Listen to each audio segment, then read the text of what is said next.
to the channel Acharya Ji Online. Please subscribe the channel and press the bell icon. प्रिय छात्रों, आज हम जानेंगे प्रीपोजिशन के विषय में और पिछली कक्षा में हमने जाना एडवर्ब के विषय में। तो today's topic is preposition. Definition of preposition. A preposition is a word placed before a noun or pronoun to show its relation to some other words or words in the sentence. This is the definition of preposition. Preposition noun और pronoun के पहले आता है और उस वाक्य के और शब्दों के बीच के संबंध को दर्शाता है। ये प्रीपोजिशन कहलाता है।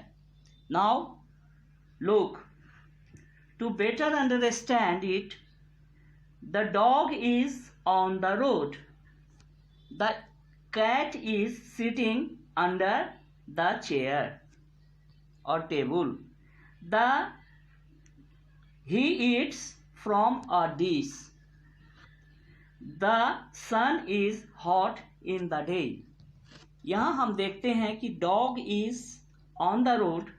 इसका मतलब ये है कि यहाँ पे on जो है वो प्रीपोजिशन है, दूसरे वाक्य में under जो है वो प्रीपोजिशन है, तीसरे वाक्य में from प्रीपोजिशन है, चौथे वाक्य में in प्रीपोजिशन है। In these sentences we can see the words on, under, from and in. We found that in the first sentence the dog is on the road, कुत्ता सड़क पर है। इस वाक्य में हम देखते हैं here the feet of dog are touching with the land or road. Here we see that there is a relation between word road and dog. यहाँ पे हम देखते हैं कि यहाँ एक संबंध स्थापित हो रहा है, जो संबंध सड़क और कुत्ते के बीच में हो रहा है। कुत्ता कहाँ पे है?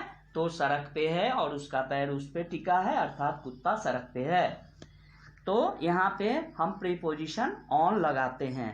As for example in, on, under, up, from, down, upon, off, etc. ये सारे वर्ड्स जो हैं वो प्रीपोजिशन में आते हैं। Now SW for you, remember the definition of preposition with its examples and do practice.